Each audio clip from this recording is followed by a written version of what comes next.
Avril 1982. Une brigade de forces militaires argentines prenait d'assaut les îles Falkland dans le sud de l'Atlantique.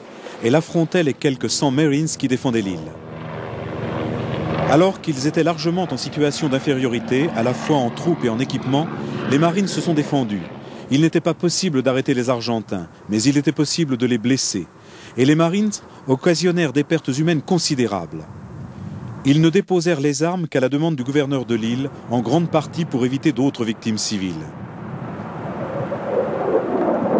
Les Britanniques capitulèrent, mais leur défense acharnée de l'île mobilisa l'adhésion du peuple anglais. En quelques heures de combat, les Marines prouvèrent que les Britanniques étaient déterminés à faire savoir qu'il fallait compter avec eux.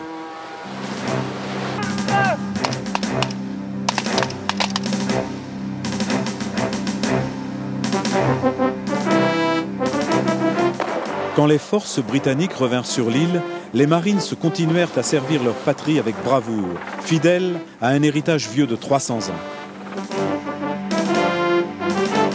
À l'origine, désignés en 1664 comme les fantassins du duc d'York et régiment de l'Albanie, les Marines ont participé à presque toutes les campagnes britanniques à l'étranger.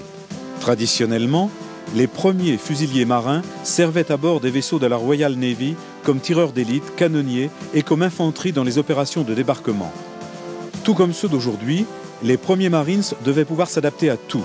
En mer, ils prenaient part au combat en tant que partie intégrante de la Royal Navy. Mais débarqués, ils étaient sous le commandement de l'armée de terre et ils furent à la hauteur de ce qu'on attendait d'eux en tant que soldats de la Navy.